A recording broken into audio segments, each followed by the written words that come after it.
up, y'all? It's your girl Sakina, and I'm back for another review. This is my review for Married to Medicine. I was about to say Married at Medicine. Married to Medicine. This is season 8, episode, episode 6. All right, let's get into it because honestly, wait, before that, I have an announcement. My YouTube anniversary is tomorrow, and I should have said this on my Housewives review, because a lot of people don't really watch this review, but you know, consistency is key. But yes, my YouTube anniversary is tomorrow, so I am going to go live tomorrow around 9. So be on the lookout for that. So yeah, y'all join my live. Let's celebrate. Let's have a kiki and all of that good stuff. So yes, anniversary is tomorrow, and we'll get more into that tomorrow. But anyway, let's get into this review because I did watch it right after Housewives this morning. It's 5:45 right now, but it just didn't seem that interesting for me to hurry up and record, so here I am now trying to do the damn thing. Anyway, let's get into it. We see that Heavenly is on the phone. She's on her way to work or somewhere. She's on the phone. She gets a call from a block caller, and it's Al Sharpton, Reverend Al Sharpton. We already know who he is, and he is reaching out to her because they're doing a march in DC where Dr. King had the I have a dream speech. And the thing is, with the whole C-19 situation, you know, some people aren't afforded the luxury to get tested. Remember when it first came out, like, testing was very hard to find, and it was like the only people who could access it was celebrities. But nonetheless, yes, they heard about the good work that her and Dr. Damon were doing. So she was like, yeah, let me touch bases with my husband, but I'm pretty sure he'll be happy to get on board and support the movement. So yes, they're going to DC with with Reverend Al Sharpton. DC Contessa, she's at the house, and she's obviously stressed because she's in a kitchen that is incomplete. She said that she had wanted to renovate the kitchen since the moment they moved in the house, which I'm very happy to hear her say because I've always not liked her kitchen. But you know, better late than never, right? She's got it going, but with COVID and all of that, everything had been put on pause. So you know, it's just a lot for her to deal with an incomplete kitchen, her having to homeschool her kids, and she's just stressed out. So she called Scott's niece, I think her name Paris, and she needed to talk to her. Baby, Contessa poured up a wine glass and filled it up to the rim, okay? Because she is stressed. And Contessa looks very pretty in this scene. Like, I love the head wrap with the braids coming out. It was very cute. They get to talking about crystals. We know that Paris is into the holistic lifestyle, so they start talking about a rose quartz, in which I have one. Hold on. I have one here, guys. Okay, Crystal Hall. I got it from this black-owned business called Soul Vibes Co. But yes, so I am getting into crystals myself. I actually have, hold on.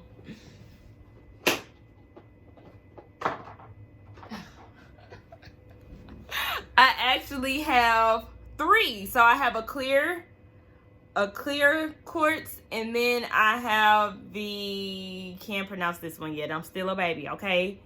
And words of Latoya from Housewives, I'm new to this, okay? So yes, I am getting into crystals and, you know, really trying to do my thing and, you know, get some positive energy in my life and kind of center myself in my chakras, okay? Align my chakras. But anyway, yeah, so they start talking about the rose quartz, and while they were talking about this, Contessa was like, well, you know, I need some positive energy. You know, she started speaking to the crystal, and she mentioned Scott possibly having a side chick. And the producers is like, okay, so what was that side chick comment? She was like, you know, I don't know what I don't know. So you just never know. I don't want to be naive. And I'm like, are you saying that because you're feeling the vibe?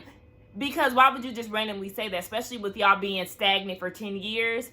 Are you saying that because you feel like there is somebody else, or he would rather be with somebody else? Where I wanna be. Hey, y'all know they close to Donnell Jones and Miss Renee. But anyway, yeah, so they start talking about that, but I'm like, Contessa, now I'm a little worried. So then they get into the conversation about the girls and how the pandemic has drove everybody crazy. And then they did a flashback of everybody getting into it over these past couple of episodes. So Contessa is like, well, how would you feel about teaching the girls about, you know, positive energy and crystals and healing and all of that? And Paris is on board, but I'm just like, I don't know how to feel about this, but we'll talk more about it in a minute. We see that, did I start my last part off like that? But anyway, Jackie and Curtis are talking, and Simone and Cecil are talking, and they're talking about Simone and Jackie's relationship. Shout out to the men for trying to make their wives get back together. They understand how long and important this relationship is, and they're not trying to just be like, okay, well, if you ain't rocking with her, I ain't rocking with her either. I mean, I'm sure they would be the same way if push came to shove, but they're encouraging their wives to get back on track. So I really appreciate that, and I love that. I love the fact that they're not trying to bash the women or anything like that. So yeah, like Cecil said, everybody in this group is stubborn, so it's just hard for everybody to get on one accord when things go left. So what's her name? Simone said that she is open to meeting her. She's just not optimistic because she's a pessimist. So it is what it is. I don't want to get too far into that because we already know they are beefing, and we've had other episodes where they talked about talking. Apparently they're using this march in Washington as like a cast trip, because we see Dr. Heavenly and Dr. Damon going around to everybody in the cast, inviting them. I don't know why it was giving me like Soul Food, you know, when Ahmad went around telling everybody to come to Big Mama house for the money. That's the vibe that it was giving me, even though that wasn't what they were doing. They wasn't like sneaking around inviting people, but I don't know, it just made me think of that. Y'all, I'm tired. Baby, Zachary, listen, Zach is fine, okay? Hey, we see the husbands, they go out to Top Golf. If these reality shows ain't gonna do nothing else, they gonna show up to damn Top Golf. I swear that's one of the favorite filming places in Atlanta. But anyway, yeah, they're at Top Golf with all the men, and they bring the son. So Zachary and Dr. Damon Jr. is in attendance. Miles is in attendance too. But I was like, okay, y'all over 21. I think Zach is 20 if I'm not mistaken. But Dr. Damon Jr. and Miles, they're over 21. Why y'all ain't drinking? Why y'all acting scary? And my mama calling me. Why y'all acting scary? And it didn't look like they were mingling either, like amongst the three of the young men. I'm like, y'all need to be a little more lively than what y'all giving, because it's just enough for me. When I'm around my mama and her friends, first of all, if I'm around my mama, then I can just be myself. Like, I'm gonna be goofy and all of that because I'm with my mama. That's my comfort zone. But yeah, if one of her friends pour me a shot, what you talking about? Okay, hold on. Okay, because you know, listen, when you used to be young and your mama used to have them Seagram's wine coolers, I used to be like, Mom, can I get some of this? Can I take a sip? She'd be like, go ahead, take a little sip. Like, oh, bitch, I'm so drunk, I took a sip of a wine cooler. But yeah, I did enjoy the scene, but then they gave the whole scripted what Black Lives Matter means to the young ones, and you know, they said some very valid things, and I appreciated that. But I'm gonna just need y'all to stop, because it's giving off fake energy on all these shows when y'all ask the kids and stuff like that. And plus, Heavenly just asked Zachary this in 2 episodes ago. So yeah, stop. But it was funny. I enjoyed Cecil talking about the women and how they was all gonna get on a PJ and get Airbnb or wherever they was gonna get a house all together. So yeah, like I said, they're gonna make this as a cash trip. We get another appearance from the Funky Dineva. Everybody is on their way to the Crystal Party, and he was saying that he wished that Quad could have been there with them. They all could have hung out while he was in town, because you know he live in Miami now. And Dr. Heavenly brought up how, you know, she's in Mexico getting her life and all of that. And, you know, she had a little, you know, butt picture, and Heavenly was like, "Ooh, girl," you know, put one of them emojis under her picture. And in true Quad fashion, she goes and claps back when it wasn't necessary. She said, and I quote, Y'all hear the dog? Yeah, he barking.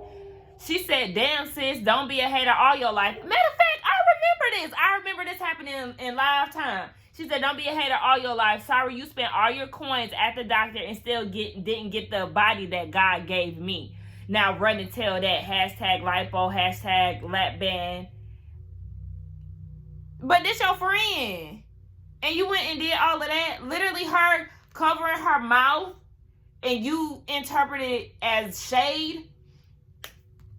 Child, couldn't be me. But then Heavenly went and made it a dig, talking about, I feel bad for her. You know, she ain't got no husband. She ain't got no kids to love her. That does not, Quad don't want kids. Or at least she didn't want kids with Dr. Greg. So, I mean, she don't want kids. She just got out of a, you know, situation. You can't try to read her with that type of stuff, Heavenly. Like, stop. All right. So, where did we leave off at? My mama just got here, so she, you know, she didn't distracted me. We see Toya. Toya is on her way to the Crystal party as well, and she brings Lisa Nicole and Carrie with her. And she said that she would rather be with people that she wants to be around, even though they were not invited. I said, oh, okay. So then they get on the topic of Quad. They was looking at her Instagram picture, and Carrie talking about, why is she posting like she Cardi B or Meg Thee Stallion? Why are you hating? Huh? Yeah, see, that's why she don't need to be here. Yeah, get this token out of here. But anyway, they go and interrupt the whole meditation session that they having, and it's just like, all right, this is kind of where things really just kind of was a blur to me because I didn't care anymore. I'm so here for Heavenly though when she said that Toya is bringing up bitches from years ago, recycled bitches, because yes, that's definitely what they are. I don't feel like the only person, she's probably genuinely friends with Carrie, but Lisa Nicole, you just scraping, okay? Because Mariah is gone, and that was the one person that you were close to or getting close to throughout the process. Like, yeah, these girls really don't like Toya, and she's just trying to find stragglers, honey. Even though I would like to see Dr. Nicole and Darren, because we already know they a hot-ass mess. This is the thing. I'm an open-minded person. I don't like to be that person who doesn't like to participate in group events and stuff like that. So watching this scene and the negative comments that the doctors or just the girls in general had against the crystals, like, that was very annoying to me. Instead of taking the opportunity to actually learn about what they are, that's what you were there for, to get an understanding, right? But yet you were not paying attention at the same time. So y'all know we're not interested, we don't care, it's just like, y'all not being open, and it's bothering me. It's bothering me very much, actually. Anyway, they take the rose quartz and they pass it around, and they say what they want to be forgiven for. Simone said she wanted to forgive for something. Can't even think about it. I think she said, like, being mean to somebody or something like that. Basically, the things that she says, I think that's what she said, the things that she says. And I was like, okay, so you could possibly be talking about Jackie. Contessa said something. Like I said, I started to check out Jackie. I just really want to talk about what Simone and Jackie said. Jackie said that she wants to apologize for not taking a stand. But everybody is saying apologies, but they're leading with if. The only person I didn't catch saying if was not Contessa, but Heavenly. Heavenly apologized to Toya. But, you know, she's apologized a few times, just like Toya said. And, you know, she might do something later on with, you know, she's going to have to apologize again. But, yeah, Jackie is saying she apologizes for not taking a stand. And Simone is in her feelings. Is she talking about me or is she talking to me? And it's just like, shut up. I'm so over this. Like, the Crystals party, it did not go over well. The only people that made amends was Dr. Heavenly and Anila with the whole movement situation. And we get it, Anila, you know, you're definitely ignorant in the situation, but no, we wasn't getting racist vibes from you. We just want you to shut up when it comes down to that. We all the same type shit. No, we not. Minority or not, we not the same. But anyway, What got me was Carrie after the event coming up to Simone talking about, I feel so sorry for you. You are a good friend to Jackie. This ain't none of your concern. Okay, you need to be minding your business. Talking about some you was a good friend to Jackie. Girl, stay out of it, please, and thank you. Last scene, Dr. Jackie, Dr. Simone, they finally make up. They said a lot of nice, kind words. They got the issues on the table and resolved them, which I could appreciate.